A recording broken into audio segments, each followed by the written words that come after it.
Hey everyone, this is Austin Schur here with We Write About Music, and today I'm speaking with Will Wilkinson of Fritch. The band has just shared their newest single titled We Lose Our Cool, with even more on the way, and I am super excited to talk to him all about it. Will, thank you so much for coming on today. How's it Yeah, going? I'm good, thank you. What part of the world are you in right now? So I'm in South Wales at the minute in the UK, Nice. and there's the sea is outside. It's a beautiful place to be.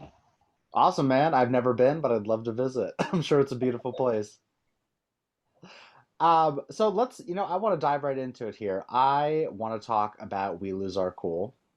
Uh-huh. But I want to know all about the lyrics. I want to know what it's all about. If there's an all-encompassing message that you're really trying to get across. Probably nothing as big as an all-encompassing message. So, do you know that kind of when you argue with someone that you're very close to, or argue with someone you love, and those feelings hang around, and you lose your cool, and you forget, you say things you shouldn't, and you let some of that heat die down. I guess when I started writing it, I was trying to let some of that heat die down, and you're hoping that things get better and resolve.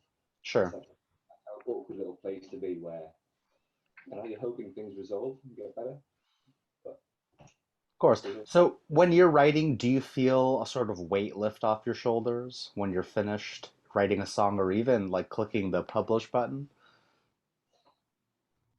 Do you know what? I'm not sure. The process hasn't finished yet. There's so many singles and releases to come out that the kind of that process of writing, promoting, releasing hasn't come to an end yet. Certainly, when a single comes out, I kind of take a little step back and Of maybe course. have. But even I assume even getting the ideas out of your head onto a piece of paper has to have a little bit of an uplifting feeling.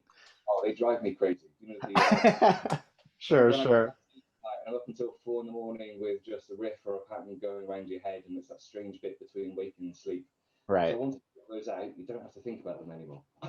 So you can That write a makes bit. sense. That makes sense. Do you also have a hand in the production on your music, or do you have an outside help? Like, how involved are you in the entire process? Uh, so this release and singles and album, it's pretty much all me. So I put everything together. Damn, I've written it from scratch, done mixing at home in the studio. All the sounds come from, I've been really lucky to have worked with some great musicians, and I've spent 2 years recording them. So I can come home and make samples out of them and put the samples nice. to make loops and twist and contort them. And if I can't make a sound myself, I'll go out and record it. So there's bits of toasters and fridges on there. That's pretty Uh, cool. and it's great. So when it's kind of mostly finished, I take it to a guy in Nottingham who runs a place called JT Saw, and he's fantastic. He Nice. gets so excited and he gets out all his pedals and his all his gear, and just spends like the best part of a week just twisting knobs to see what strange sounds we can make. Sounds like a pretty good time, I gotta say. Oh, it's brilliant. I couldn't ask for better. Sure, sure. I also want to talk about the tone of the song a little bit. Not necessarily on the album, but at least on We Lose Our Cool. It is a bit somber and it's obviously very emotional. What do you feel the driving force was behind that in kind of setting the atmosphere of the song when making it? You know what? I don't know. Hmm. So I listened to the first Fritch album again recently, and Sure. it's how dark it was. I'm not that serious in real life. I'm That's not quite. okay. But yeah, that song a little bit kind of one of the things I like most about Leonard Cohen is if you listen to it one day it's really depressing, or if you're in kind of a down place, it's really uplifting. Sure. Sometimes I listen to it and I think it's quite happy, and sometimes I think it's quite somber. Right. Yeah, I don't set out to make depressing music. It just Sure. happens. Well, that's one thing that I want to clarify actually. When I say somber, I do not mean depressing. Because depressing is its own genre. I don't want to let the people know that you're going to get into this and feel sad at the end of it. I more I think that people, depending on the lyricism and whatever the message is of the song, will craft a song based on that feeling. So if it's a positive feeling, then you're gonna get a pop song, for example. But if it's very personal to you and it's maybe a trauma that you're reliving, then it would just feel off almost if you put a song against more of uplifting instrumentation. Do you feel the same way, or is that kind of what the thought process was? There was a definite conscious effort to kind of to capture that feeling of after an argument where you're a bit Sure. regretful and you know you that kind of feeling of uncertainty if things get better or not. So that there was definitely a want to try and capture that kind of mood. Yeah. Whether or not it came across successfully, I will leave that to you to decide. Of course. Yeah, that's true. Every listener is going to interpret your music in a different way, and I kind of think that's the beauty of music as a whole right there. So, yeah. Um, so obviously the focus is going to be on the single, but there's also an album out on the way. And I know it's not quite out, but by the time this comes out, it should be pretty close to release. Is there anything that you can say about it, or even just like a little snippet of what you want people to know before they dive right in? Uh, what do you want people to know? Not me. I'd like people to listen to it. Um, That is step one. Step one, of course. and if people want to share their thoughts about it and get involved and get in touch, do so. Um, there's so We Lose Our Cool just came out last Friday, Got it.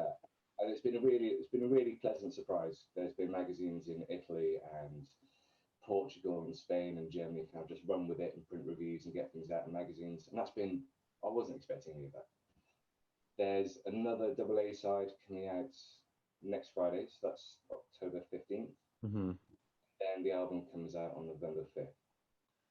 So Well, kind of been teasing these tracks out a little bit, and it's yeah. been really working out. I mean, there's a guy called he works in the name Project B. He Hmm. kind of quite he's kind of electronic dance, slightly house music, and then he picked up one of those tracks and he pretty much rewrote it and added new instrumentation and parts to it. So there's a lot of collaboration in there, even though it's me, it's kind of pulled everything together. Sure. There's been this network. So there's a record label in Russia who've been putting it out, Other Voices Records. There's a guy in Berlin who just volunteered to make videos for all the tracks. There you And go. these little networks of people that just shown fantastic support that wasn't expected, but it's been lovely. So It's if you pretty want nice, how connected the world is these days. it's incredible. It's incredible, man. I never ceases to amaze me that we can have a conversation from 5,000 miles away. Um, so this is not a question that I usually ask because it's quite clear, but I want to talk about it for your for your music specifically. No, I think it's a good thing. Your overall sound is honestly like nothing that I've ever experienced. I listen to a lot of what I would consider experimental music, but I can't quite put your music into a genre. I don't quite know what to call it. How would you describe it for those that are going to listen? Do you know what? I don't. It's a question I've been asked before, and I don't know. And that's not me trying to sound avant-garde or pretentious That's or anything. okay. I don't know. Maybe it's because I'm not a musician. I mean, I love things that make noise, but I can't play anything properly. So when sounds come together, they're almost accidents. That's Um, okay. which means that whatever comes out or whatever the finished song or finished track is, it kind of I don't know. It exists on its own. It's not. I That's couldn't okay. write a pop song if you asked me to. But I think that's a good answer, though, and I think that also leaves it up to interpretation for those that are going to listen for the first time.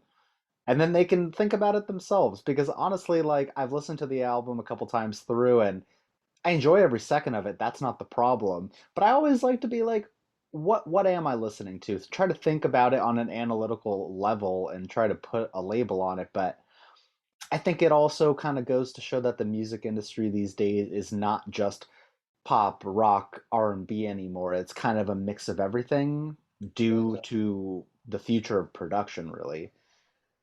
there's some fantastic types and links. I mean, I run a reviews website, so I'm lucky enough to hear new bands every day, more Yeah, than I can fill my ears with. too much And music. different styles and genres and the crossovers is it's incredible. Like there's a Rude Girl and CC, so this is kind of a hip hop, but with the bass playing guitarist from Adam and the Ants. So you've got this Right. real clash of aggression and Yeah. attitude. And I guess maybe that does tie into the music that comes out of Fritch. I mean, Yeah. my interests go everything from New York Dolls and that kind of late 70s Hmm. American punk and suicide, up to Scott Walker, up to kind of so the last record I got was a 70s compilation of Swiss jazz. Nice. Okay. All these little pots of sound. Sure. Sure. What I do want to say though is that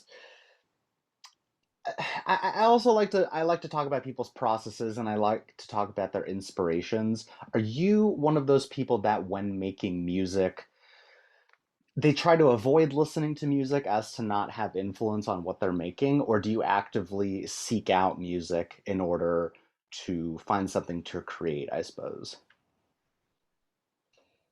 Good question.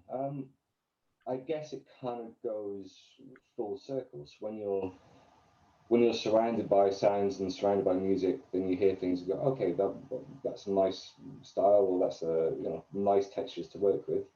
But then once you get involved in creating it, because I kind of at home in the studio, kind of hammering these things out, whilst I make it, you tend not to listen to anything else because you're so Sure. focused on getting something right and putting something Yeah. together. So once you're making a song, you might not listen to anything else for a week, which sounds Gotcha. really self-indulgent, but it's I mean, kind of, yeah, I get that. And also, like, I think when you're really deep in the process of making music, it feels like a job at points. So it's not like you're going to get home from your job and then keep doing your job of listening to music. It becomes overwhelming. You get a little bit of burnout at times. yeah, definitely. Plenty of nights I've gone to bed with eye strain and headaches from staring at keyboards. Nice. Okay, so then let's get ourselves in the headspace of before making music. I want to know what artists in the past have inspired you, what I might be able to find on your playlist, because I feel like you have quite the eclectic mix of listening, something that maybe I haven't heard before, but that I could get into. I don't know. So you go through those phases. Like so Sure. there's rites of passage bands like Velvet Underground, Jesus and Mary Chain, Joy Division, and all that stuff I got into really early, kind of early Okay. teen. Then after that, it was kind of late 70s punk from the US and UK. Um, then I started getting heavily into psychobilly. Really? Psychobilly bands, jumping around under a under a character of a There you pseudonym. go. I broke too many teeth and ribs for that to continue, so I thought I'd do something a bit quieter. This is why this came out. So yeah, I mean, in terms of things to listen to, in studio is always going to be up there, Sure. just gods. In terms of new things, so Death Cult Electric, C33s, Minaxi, Tiny Dino, and these are some of the bands that come in Yeah, that related to me, and I find myself listening to them on repeat, and they're just brilliant. it's awesome. You got great taste. I'm definitely going to rewatch this, of course, and do my own homework. I've heard of a few of those bands, but I haven't heard of all of them, so I'll definitely be checking them out. I want to know though, because I mean, you're still in the middle of this process, you're still making music from start to finish, from the writing to the recording to the actual, I guess, promotion side of it. Is there one thing that you enjoy the most or that you look forward to in the entire process? Yeah, you know what? So taking it to Phil at JT Source to do that Hmm. mix to kind of get that extra layer of polish and production and Sure, sound for, because that's the first time it was kind of collaborative with someone else in person. sure. That's the first time I took it to someone else and I worked on it together with someone else, and Yeah. that was great. And I look forward to that part of the process every time. That's amazing. I don't know. I mean, I always say this, but I feel like there's an obvious difference between an artist themselves and then the producer. It's like having two sides of your brains. They're maybe hearing something that you're not hearing, but once you find that producer or that mixer or master and you know that they do a good job, you can't let them go because they kind of understand you. Yeah, I mean, Phil's been brilliant. So he's worked with Slum Party and Sleaford Mods, and then the guy who did the masterings worked with Rag and Bone Man in the Fall. So I'm Hmm. really lucky to have these people that I call friends. They're never Awesome. take me in and work with me. And if something's crap, they will tell me, no, Yeah. trust Yeah, and you learn a little something in the process if you're sitting there like, hey, show me what this does, show me what that does. Figure it out for the future. So hypothetically speaking, what does the next year of your life look like in a perfect world? me. In a perfect world. Yeah, all restrictions and blah blah blah aside, what would you like to happen in the next year? Or what's on the horizon? So on the horizon, so there's plenty more releases. There's a release from previous bands coming out, a live album. The next album I'm working on is a kind of 80s electro pop album with Okay. uh, with guys Complete. Was not expecting that answer, but okay. That's awesome. somewhere between Genesis and The Cure. I am really looking forward to that. Okay. Cool. uh, so as long as I'm kept busy, so as long as I'm involved Sure. in music, as long as I've got new sounds coming in and I'm producing new sounds and I'm working with people, I'm happy. Of course. Yeah, the inspirations never really stop. So if you're feeling it, make it. Is there any opportunities or even something that you'd want to potentially tour for this record? Do you like getting on stage or are you more of like a recorded artist? So Fritch is a tricky thing to reproduce Sure. um, because it's so heavily focused on samples and loops and kind of Right. things. It's a really hard thing. I mean, there are people that if I persisted enough, they might kind of join me and try and replicate some of those sounds. It's true. But logistics of touring this is yeah, might be unworkable. That's Um, reasonable. but that's not to say that other projects, so the psychobilly band I sorry, the psychobilly band I was in, we were gigging 2, 3 cities a week for Nice. 5 years. It's brilliant. So yeah, getting on stage is definitely a feature, that maybe not for this. Sure. And I think that just goes to show how complicated, not maybe not complicated is the word, but complex is the word for what the music is and how hard it is to recreate. And it's like, listen, if I had 20 guys on stage, I'm sure I could make it work fine. But considering that you're the guy doing it all, it's a little tough to take that knowledge and pass it off to someone else. Yeah, and ideally, I mean, I have thought about it, but I wouldn't know where to get a string section Yeah, or that's all tough. of that. So it'd be quite a big ensemble project, and it'd be yeah, I would probably wouldn't be able to work on anything else while setting that up. That's reasonable. Okay, so then in this case, this next question sort of has something to do with that, but let's forget the live setting. So the full album is about to come out. Obviously, there's a bunch of great songs on there. Is there one song specifically that you're looking forward to listeners hearing for the first time the most? I know they're all your babies, but there has to be one song that you really just kind of triumphed over and you're so happy that it's finished. There's there's two for two very different reasons. There's I kind of I don't want to call it a centerpiece of the album because again that makes it sound like some big old rock epic pretentious. But Hmm. um, there's a track in the middle called "A Star Needs to," Hmm. and it's probably the longest I've ever spent making a track. It probably took the best part of the year Wow. to write, and Damn. it starts off with lots of phone static. You know that static you get when you put a mobile phone on an amp, and it starts Sure. crackling. That cuts through with voices. And I wanted it to end up sounding somewhere between like a big rave synth and some Adam Yanish drums. Hmm. So how to get from that really dark, slow beginning and build up to that kind of end point. So I'm intrigued to see what people make of that. I guess the other track on the album is the simplest one, and it's a song that I've had written for maybe 4 or 5 years, but never knew what to do with. It's just piano and vocals, It's amazing. and more delicate. The so well then in this case, how did you know that it was done? I feel like working on a song for so long and twisting it and tweaking it and sort of perfecting it, there had to have been a moment where you were like, I'm done. I'm done working on Yeah, so either I run out of money, it. That'll do it. That'll do it. uh, or I mean, yeah, okay. So when working with Phil, there were a couple of points where we both looked at each other and just said, "Yeah, that's it, stop." Yeah. Um, Nothing more to be added or taken. Simple as that. And having someone else to tell you stop is so important. Yeah, So like tinkering, and so you need to give yourself deadlines. You need to give yourself financial restraint because totally. then it's as good a restraint as any, but it gives you an endpoint. I mean, there is a base level, because a level of perfectionism when it comes to music in all forms. Like you can't be an artist I think it's because you care so much. You want it to sound as good as you think it's going to, and that's why you spend all the time and work on it. Yeah, I mean, there's little parts when listening back. So I had a quick listen before speaking to you, because I haven't listened to it properly for the best part of, I don't know, 6 months or so. Right. And there's little parts I think I wonder how that could have gone different, but what's the Sure. point? No point, man. Everyone's gonna love it, so it doesn't matter. I well, I've only got a couple more questions for you at this point, and it's what this question is one that you've sort of touched on in terms of who you're listening to, but in this last year, are there any even like local artists that you can recommend, people that aren't getting the due that they should be for the amazing music that they're making?